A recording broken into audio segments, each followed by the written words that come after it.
The sun was melting into the rusted rooftops of Willow Lane, painting the sky in hues of orange and fading blue. Inside a tiny shack that barely held its breath, Tiana Brooks, a 19-year-old girl with dreams bigger than her circumstances, stirred the last spoon of porridge in an old tin bowl. Her stomach growled, but she smiled faintly. She'd learned long ago that hunger was a companion, not an enemy. Her little brother, Malik, sat by the window, watching kids from wealthier homes ride past on bicycles. "Tiana, are we ever gonna have food that doesn't come from the shelter?" he asked, his voice small, tired, hopeful. Tiana brushed his curls and whispered, "One day, baby. God hasn't forgotten us."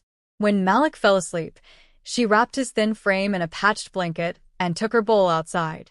The street was quiet except for the sound of distant traffic and a dog rummaging through trash cans. Tiana sat by the sidewalk, ready to eat, when she noticed a small figure under the flickering streetlight. It was a little girl, no more than 6, barefoot, trembling and lost. Her face was streaked with tears, her clothes torn. She looked like she hadn't eaten in days. Tiana's heart clenched. "Hey, sweetie," she said softly, kneeling beside her. "Where's your mommy?" The child shook her head, crying harder. "I don't know. I can't find her." Without thinking twice, Tiana handed over her only meal. "Here, eat this." "You need it more than me." The little girl looked up in shock. "But don't you want it?" Tiana smiled. "I've had plenty. You're my guest tonight." The girl devoured the porridge gratefully, whispering, "Thank you." Tiana wrapped her in her own coat, even though the night was cold enough to bite. She stayed awake until dawn, watching over her like a guardian angel. By morning, a police car pulled up, lights flashing softly. "We got a call about a missing child," one officer said. The girl ran to them. "She helped me. She gave me food and kept me safe." Tiana nodded, relieved. "I'm just glad she's going home." She didn't ask for thanks or money, only a smile. She turned back to her shack, unaware that someone had been watching the entire time from across the street, a man in a black SUV with tinted windows. He spoke into his phone, his voice calm but surprised. "Find out who that girl is," he ordered. "She gave away her food to save a stranger. I want to know everything about her." Hours later, as Tiana was washing her brother's clothes by hand, a sudden wind roared overhead. The ground shook. Malik screamed. She looked up and gasped. A helicopter was descending right outside their small home, its blades whipping dust and paper into the air. And on its side, in gleaming gold letters, was the name: Jason Alderson Enterprises, one of the richest men in the country. The thunderous sound of the helicopter blades faded as the machine settled gently on the open field behind the old neighborhood. Windows rattled, dogs barked, and curious faces peeked from doors and alleyways. But none were more stunned than Tiana, who stood frozen, her bare feet covered in dust, clutching Malik's hand tightly. From the sleek, silver helicopter emerged a tall man in an immaculate black suit. His shoes alone probably cost more than Tiana's entire home. His presence commanded silence. Even the wind seemed to pause as he adjusted his sunglasses and walked toward her with deliberate steps. Behind him, 2 assistants followed, carrying sleek leather briefcases and a large envelope. "Tiana Brooks?" the man asked, his deep voice echoing slightly. Tiana swallowed hard. "Why, yes, sir, that's me." He smiled faintly. "My name is Jason Alderson." The name hit her like a wave. Jason Alderson, billionaire philanthropist, tech mogul, and one of the country's youngest self-made millionaires. She had seen his face on TV once, talking about innovation and opportunity. What on earth was he doing here? Jason looked around the small yard. The patched roof, the broken fence, the half-washed clothes hanging on a line. "You helped a little girl last night," he said finally. Tiana nodded slowly. "She was lost.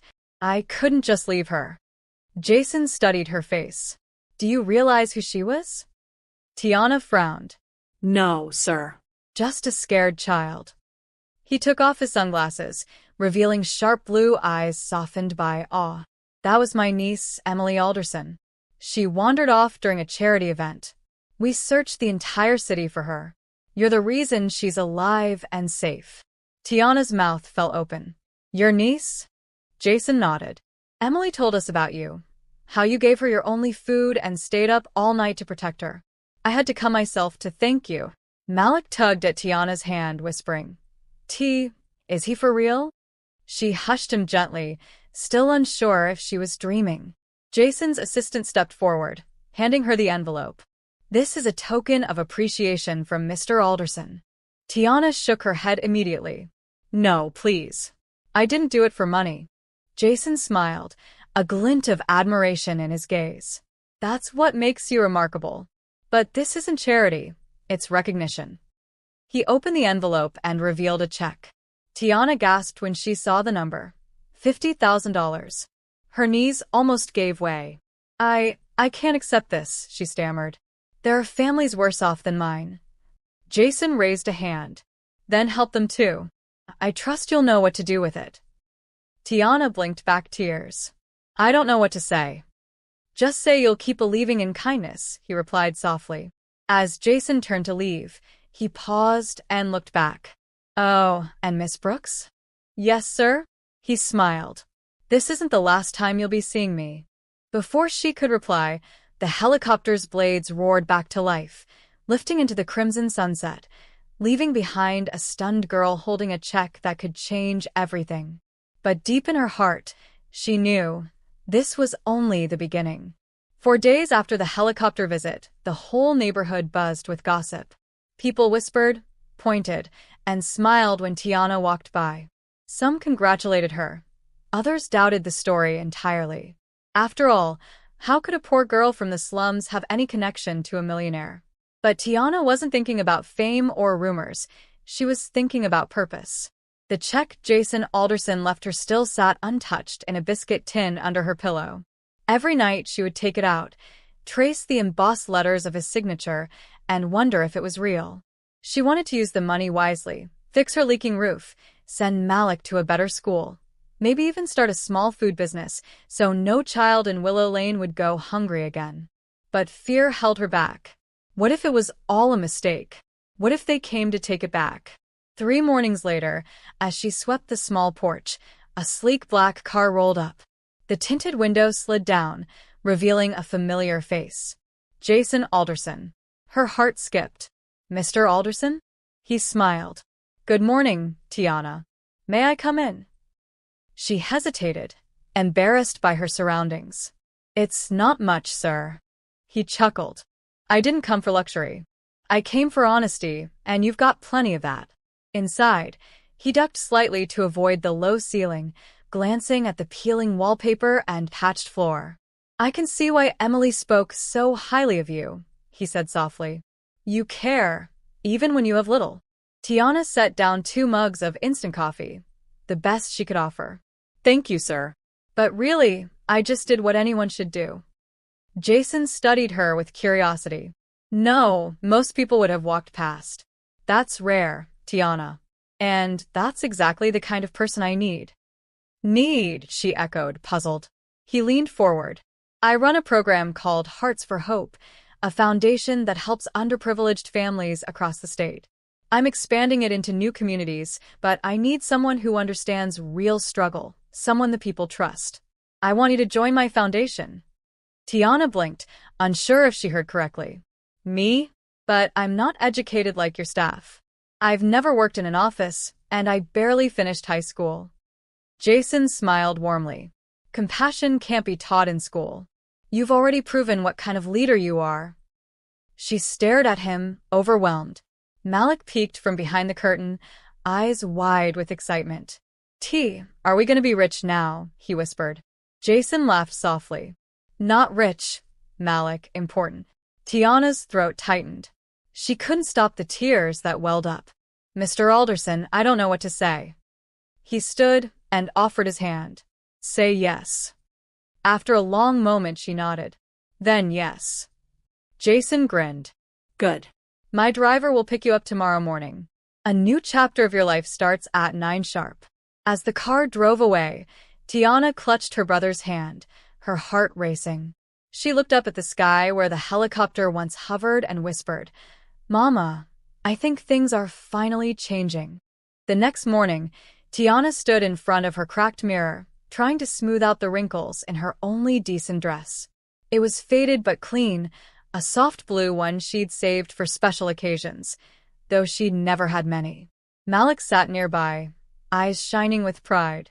"You look like one of those businesswomen on TV, T," he said with a grin. She laughed nervously. "I don't know about that, Malik, but I'll do my best." At exactly 9, a black SUV stopped in front of their small home. The driver, a polite man in a gray suit, stepped out and opened the door for her. Tiana's heart thumped as she hugged her brother goodbye. "Be good, okay? I'll be back soon." The drive into the city felt like entering another universe. Towering skyscrapers gleamed under the morning sun, glass and steel shining brighter than anything she had ever seen. The streets were clean, bustling with people dressed in fine suits, holding lattes and talking into phones. Tiana pressed her face to the window, her eyes wide with wonder. When they arrived at Alderson Global Headquarters, her breath caught. The building looked like something from a dream, 50 floors of elegance and power. The logo she had seen on the helicopter gleamed above the glass doors. As she stepped out, she noticed the security guards, the revolving doors, and the air-conditioned freshness that hit her face as she walked in. "Miss Brooks," a woman in a sharp red blazer greeted her warmly. "Welcome to Alderson Global. Mr. Alderson is expecting you." Tiana followed her through a marble-floored lobby filled with sleek furniture and digital screens showing global projects. She could hardly believe this was real. Jason was waiting in his office on the top floor, overlooking the entire city. When she walked in, he smiled. "You made it." Tiana nodded shyly. "I almost didn't believe you'd actually remember." Jason chuckled. "I never forget people who make a difference." He gestured for her to sit. "This will be your new world for a while. I want you to help us connect with struggling communities. Your story, your voice, they'll trust that." As he spoke, Tiana noticed photos on the wall. Jason with world leaders at charity events, and even one with little Emily smiling in his arms. He caught her gaze and smiled. "She talks about you every day, you know. Keeps asking when you'll come visit." Tiana blushed. "She's a sweet girl. I'm glad she's safe." Then Jason handed her a folder. Inside was a contract and a neatly printed title. Community Liaison Officer, Hearts for Hope Foundation. Salary, $5,000 per month. Tiana gasped. "Sir, this can't be real." Jason smiled softly. "It's very real, Miss Brooks. You've earned this." Tears filled her eyes as she whispered, "You're changing my life." He shook his head gently. "No, Tiana." "You're about to change mine, and thousands of others too." As she looked out the window, the city stretched beneath her like a promise. For the first time in her life, the girl from Willow Lane felt like she belonged somewhere great. But she had no idea. Fame, jealousy, and unexpected secrets were waiting just around the corner. The next few weeks passed in a blur of new experiences for Tiana. She learned how to use a computer, attended meetings she barely understood at first, and met people from every walk of life. The Hearts for Hope Foundation quickly became her second home. Her sincerity and humility won over many hearts, especially the people in the lower departments who saw her as one of their own. But not everyone welcomed her with open arms. From the first day, Clara Vance, Jason's executive assistant, watched her with a mix of disbelief and irritation. Clara was elegant, confident, and had worked beside Jason for nearly 5 years. She couldn't understand why a poor girl from the slums had suddenly become part of their world. One afternoon, while Tiana was organizing files in the foundation's conference room, she overheard 2 women whispering by the water cooler. "Can you believe she's making $5,000 a month?" one said, shaking her head. "And she doesn't even have a college degree." The other chuckled. "Please, there's got to be more to it. You don't get a job like that for being nice." They laughed quietly, unaware that Tiana's hands had frozen midair. The sting of their words pierced deep. She had worked hard to prove herself, but here, her kindness was treated like a trick. Later that day, Jason found her sitting alone in the rooftop garden, her eyes distant. Rough day? He asked gently. She tried to smile. Just adjusting. It's a lot to take in. He sat beside her. Don't listen to the noise, Tiana. People fear what they don't understand. Let your work speak for you. His words comforted her, but she couldn't shake the feeling that someone wanted her gone. The tension grew worse during a major presentation. Tiana was assigned to share updates on new outreach projects, her first public speaking task. She stayed up late rehearsing, her palms sweating every time she imagined the boardroom full of executives. When the big day arrived, Jason smiled reassuringly from the head of the table. You've got this, he whispered as she stood up to present. But as Tiana clicked through her slides, something went wrong. The screen behind her flickered and suddenly displayed the wrong data. Charts mixed up, files corrupted, numbers completely off. Gasps filled the room. Clara leaned forward with an expression of mock concern. Oh dear, it seems the data wasn't prepared properly, she said sweetly. Perhaps Miss Brooks wasn't ready for this level of responsibility. Tiana's face burned with humiliation. She had checked the files carefully the night before. How could this happen? Jason frowned. That's enough, Clara, he said sharply, then turned to Tiana. We'll fix this later. Continue, please. She nodded weakly and pushed through the rest of the presentation, voice trembling but steady. When it was finally over, Jason approached her quietly. Someone sabotaged your work, he said firmly. I'll find out who. Tiana's eyes widened. Why would anyone do that? Jason's expression darkened. Because some people can't stand seeing good hearts succeed. That night, as she looked out over the glittering city skyline from her apartment, Tiana whispered to herself, I came here to help people, not to fight battles.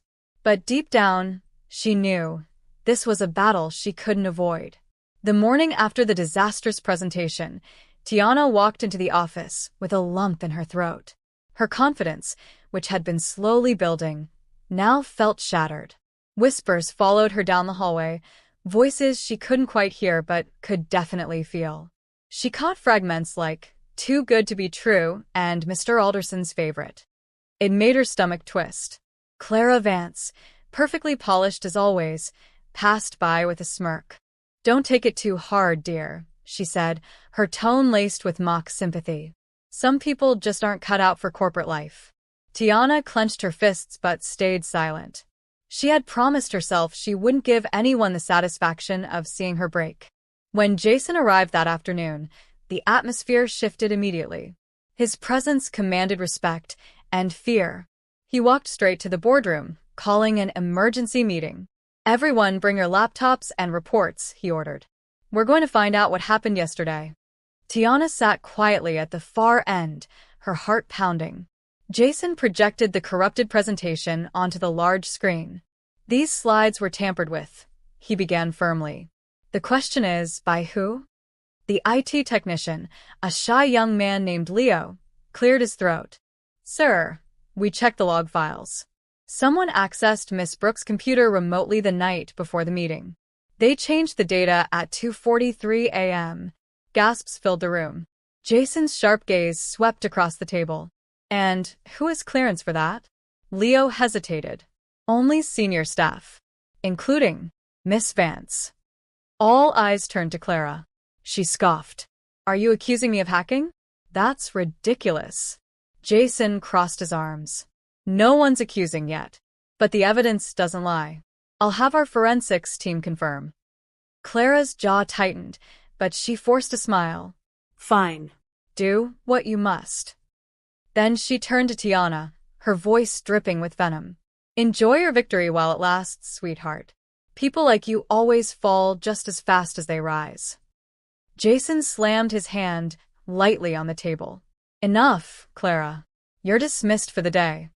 As the others filed out, Jason approached Tiana. Are you okay? She nodded weakly. I just don't want to cause trouble. I came here to make a difference, not enemies. He looked at her for a long moment. Sometimes, Tiana, doing the right thing makes enemies out of people who thrive on greed. Don't let that stop you. Later that evening, Tiana returned to her small apartment and found a sealed envelope slipped under her door. There was no name, only her own typed neatly across the front. Her heart raced as she tore it open. Inside was a single printed note. Go back to Willow Lane, before the city eats you alive. Her hands trembled as she stared at the message. Who would threaten her? Clara? Someone else? Just then, her phone buzzed. A message from Jason. I know who did it. Don't be afraid. Meet me tomorrow morning at headquarters. We need to talk. Tiana exhaled shakily and looked toward the night sky, where city lights flickered like distant stars. She whispered, whatever this is, I won't run. For the first time, she wasn't just the girl who gave up her meal. She was the woman ready to fight for her place. Tiana barely slept that night. Her mind spun with questions. Who wanted her gone and why? By the time the first light crept through her window, she was already dressed, her hands trembling slightly as she tied her hair back. The city outside felt colder than usual, as if it too was holding its breath for what would unfold. When she arrived at Alderson Global headquarters, Jason was already waiting in his glass-walled office. He looked serious, not his usual calm, composed self, but like a man ready to face a storm. Close the door, Tiana, he said quietly. She did. You said you found out who tampered with the presentation? Jason nodded, tapping a file on his desk. I had my cybersecurity team run a full investigation overnight. They traced the remote login, and it wasn't just Clara. Tiana frowned. What do you mean? Jason leaned back. It was ordered. Clara was the one who executed it, but the request came from someone higher, someone trying to hurt me. Her eyes widened. You. He nodded slowly. The Foundation is part of my larger company. If my reputation falls, certain board members could seize control of several divisions. One of them decided to use you, an outsider, as a pawn to make me look careless. Tiana's chest tightened. So, this was never about me? It was about you. Jason's gaze softened. It started as an attack on me. But when they saw how close you'd become to the Foundation's heart, they turned it personal. They thought you'd break. That you'd leave. Tiana lowered her head. For a moment, I almost did. Jason walked around the desk, placing a gentle hand on her shoulder. But you didn't. And that's why you're stronger than any of them. Before she could reply, the office door burst open. Clara stormed in, her face pale and furious. You set me up, didn't you? She shouted at Jason. You wanted to make me the scapegoat. Jason stayed calm. Sit down, Clara. We have proof you altered Tiana's files. Clara laughed bitterly. Proof? Oh, please. You're defending her because she hesitated, glancing at Tiana, because she means something to you. Tiana's cheeks flushed. That's not true, she said softly. Jason's tone turned sharp. Enough, Clara. You've broken company policy and violated trust. Effective immediately, you're suspended pending further review. Clara's eyes filled with tears, but her anger burned hotter. You'll regret this, Jason. And you, she turned to Tiana, her voice venomous. You'll find out that fairy tales don't last forever. She stormed out, slamming the door so hard the glass shuddered. For a moment, silence filled the room. Jason turned to Tiana, exhaling slowly. I'm sorry you had to see that. Tiana shook her head. No, sir. I needed to. I understand now what kind of world I've stepped into. Jason gave a small, proud smile. Good. Because I need you for something bigger, something that could change lives. But it won't be easy. She looked up, determination glinting in her eyes. I've never had easy, Mr. Alderson. Tell me what you need. Jason met her gaze. Then get ready, Tiana. You're about to lead your first major mission for Hearts for Hope.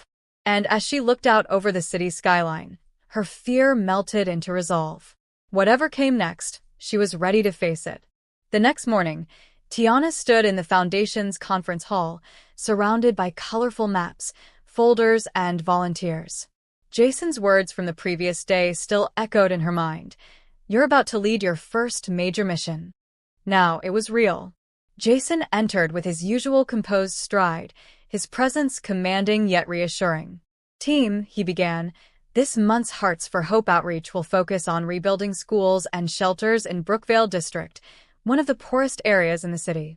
Miss Brooks will lead this operation. Every head turned toward her. Some faces were warm and supportive, others skeptical. Tiana swallowed hard, forcing a smile.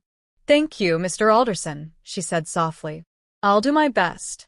When the meeting ended, Jason handed her a folder filled with details, budgets, schedules, and media plans. "This isn't just a project," he told her.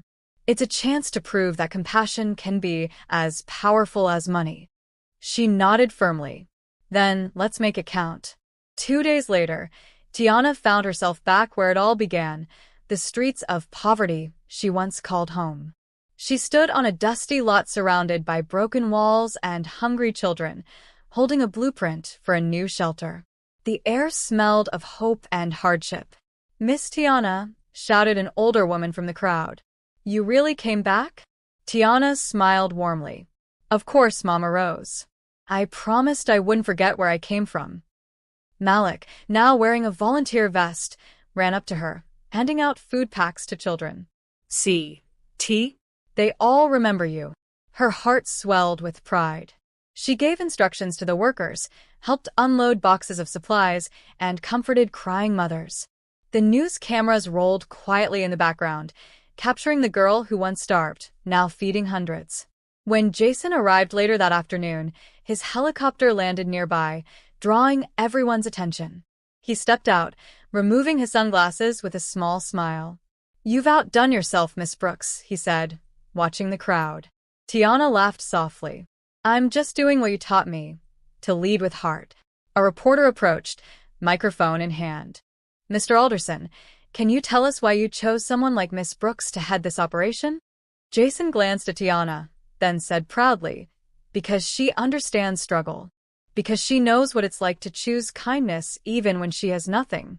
She reminds us all that empathy isn't weakness, it's power." The crowd erupted in applause. Tiana's cheeks flushed, tears pricking her eyes. For once, she felt seen not as a charity case, but as a leader.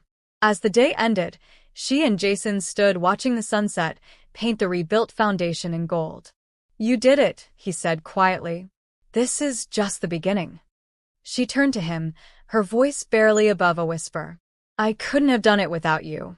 Jason looked at her then, not as an employer, but as someone deeply moved. "You would have done it anyway, Tiana. That's who you are." They stood in silence as children laughed nearby, the golden light fading into evening. Tiana didn't know it yet, but this mission would ignite something far bigger than charity, something that would test her heart, her loyalty, and even her feelings for Jason Alderson himself. By the next morning, Tiana Brooks was everywhere. Her picture, standing beside Jason Alderson with children clinging to her arms, filled television screens, magazines, and social media feeds. Headlines read, "From Hunger to Hope, the girl who changed a city." Jason Alderson's mystery protege leads historic charity mission. For Tiana, the attention felt overwhelming. Reporters waited outside her apartment. Cameras flashed whenever she arrived at work. What had once been a quiet, humble life now felt like living under a spotlight she never asked for. When she entered the office, applause erupted from her coworkers. "Congratulations, Miss Brooks," one of them said, handing her a bouquet. "You're famous now." Tiana smiled politely, but her stomach twisted. Fame wasn't what she wanted. She just wanted to help people. Still, deep down, she couldn't deny that part of her felt proud. Jason called her into his office that afternoon. His expression was warm but serious. "You've made quite the impact," he said, gesturing to the newspaper on his desk. "The board is impressed. Donations have doubled since your story went public." Tiana sat down, twisting her fingers nervously. "That's good, right?" Jason nodded. "Very." "But it also comes with pressure. People will start questioning your motives, your past, even your connection to me." Her brows furrowed. "Connection to you?" Jason hesitated before saying, "Some tabloids are already suggesting we're more than business partners." Tiana's face turned red. "That's ridiculous."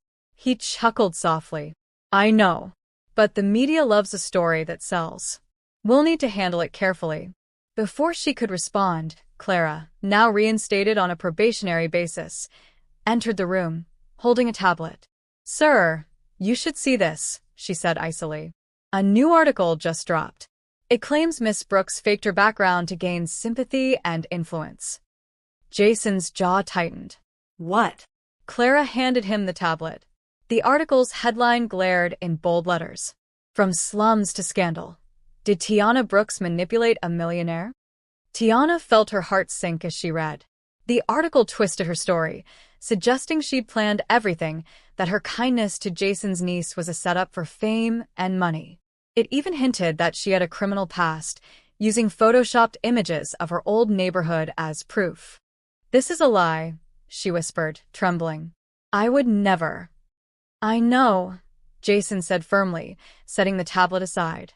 "We'll fight this." But Clara folded her arms with a smug expression. "Sir, with all due respect, perception is everything. Maybe it's time to distance the Foundation from unnecessary controversy." Jason's eyes flashed. "Clara, get out." When she left, he turned back to Tiana. "Listen to me. Don't let them destroy what you've built. You've done more for this foundation in weeks than most people have in years." Tiana swallowed back tears. "But how do I prove I'm not what they say I am?" Jason leaned forward. "You don't have to prove anything. The truth always finds a way out. And I'll make sure of it." That night, as Tiana rode home in silence, the city lights seemed dimmer than usual.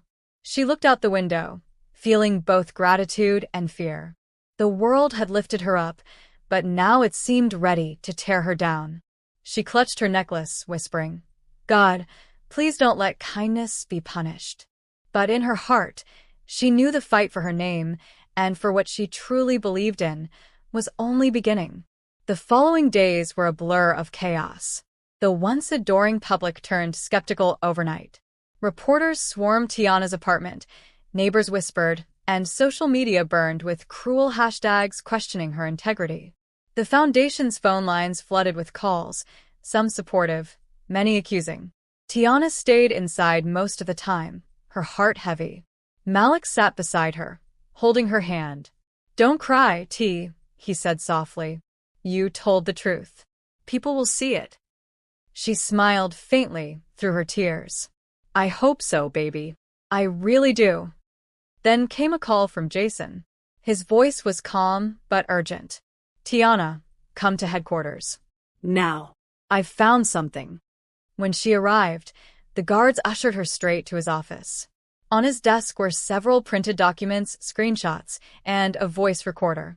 Jason looked up, his expression fierce. "I promised you I'd find the truth, and I did." He pressed play. From the small recorder came Clara's voice, cold and calculating. "If we leak the story first, we control the narrative.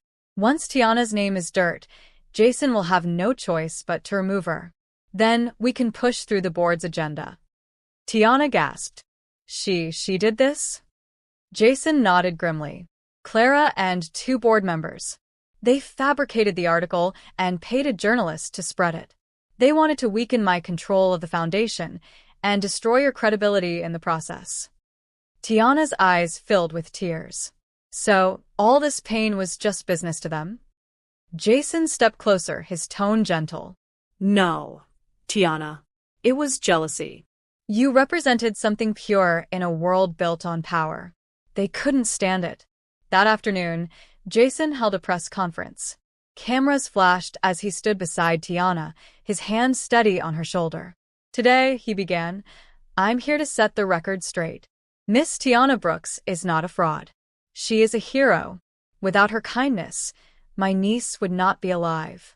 Without her leadership, Hearts for Hope would not have reached thousands of families.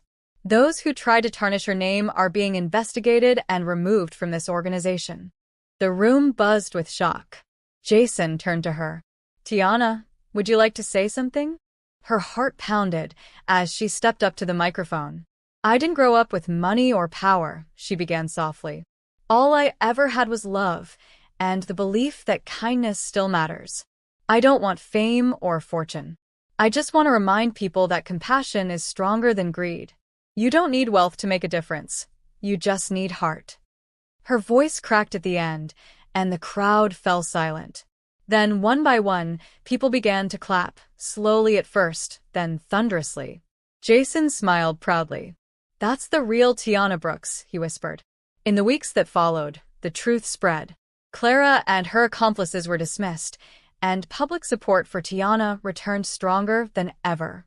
Donations to the foundation tripled, and new community projects bloomed in her name. One evening, as the sun dipped below the skyline, Jason visited her at the newly built Willow Lane Community Center, the one she had designed herself. Children ran and laughed around them as he said softly, "You've changed this city, Tiana." She smiled, her eyes glistening. No, Jason. "We did." He looked at her, admiration shining in his gaze. "You know, when I first saw you giving away that bowl of food, I thought I was helping you. But you helped me remember what humanity means." Tiana laughed through her tears. "Maybe that's what we were both meant to do. Remind each other." As the helicopter lights glowed in the distance and laughter echoed through the night, Tiana looked up at the stars and whispered, "Mama, I made it. Not rich in money, but rich in heart."